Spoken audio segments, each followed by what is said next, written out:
Hello and welcome to Lavnish Sir ki class. This is Directorate of Education GNCT of Delhi's assessment worksheet number 3 and it is only for class 9 students and it has taken from the subject social science. So let's start this worksheet. आपको करना क्या है, darken the circle in front of the correct option of the following questions. यहाँ पर कुछ questions हैं, उनके correct options को आपने डार्कन करना है पेन या पेंसिल की हेल्प से.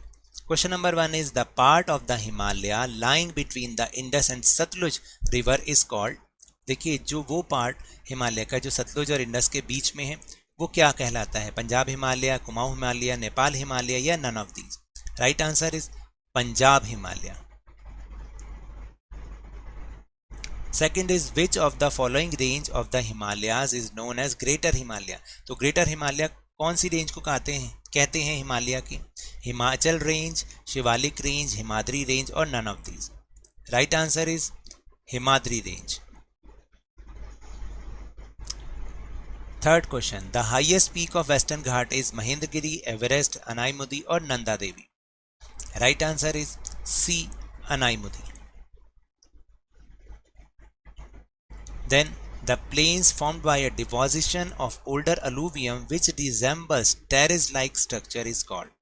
तो देखिए जो ओल्डर एलुवियम के डिपॉजिट से बने हुए प्लेन है वहाँ पर टेरिस लाइक स्ट्रक्चर होता है जिसको हम क्या कहते हैं, भाबर, खादर, भांगर और none of these.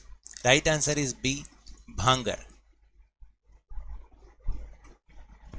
Fifth, which of the following structure is made up by the deposition of volcanic materials.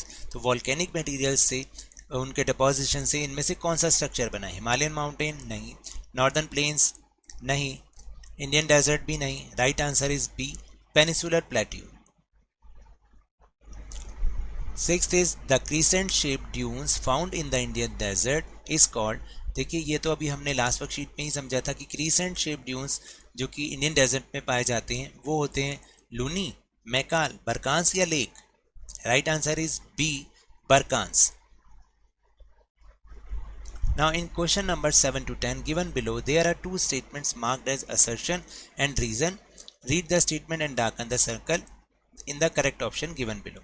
देखिए आपको जो 7 से 10 क्वेश्चन दे रखे हैं उसमें दो स्टेटमेंट्स हैं, एक को हमने असर्शन का, एक को रीजन का. तो इसकी क्या ऑप्शन बनेगी कि असर्शन और रीजन दोनों सही हैं और जो रीजन है वो उसकी सही एक्सप्लेनेशन है. फिर दूसरे ऑप्शन क्या है कि दोनों सही हैं लेकिन रीज़न उसकी एक्सप्लेनेशन नहीं करता. फिर थर्ड है असर्शन तो करेक्ट है, रीज़न गलत है, और चौथा है असर्शन गलत है और रीज़न सही है. Let's see these questions. Seventh, assertion is eastern coastal plain is wide. Reason है several rivers from delta form delta here. बिल्कुल सही है, तो इसकी ये दोनों सही है और करेक्ट एक्सप्लेनेशन भी है, तो A. Eighth, Indian desert. The desert areas have sparse vegetation.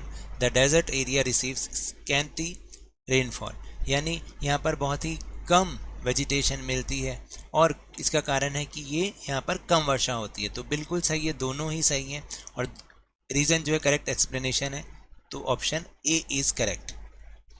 Ninth, the northern plains of India is densely populated area. बिल्कुल सही है, इसका reason The northern plains of India is flat and formed by the alluvium brought by the rivers. बिल्कुल सही, तो हम इसको भी हम बी में रखें, ए में रखेंगे.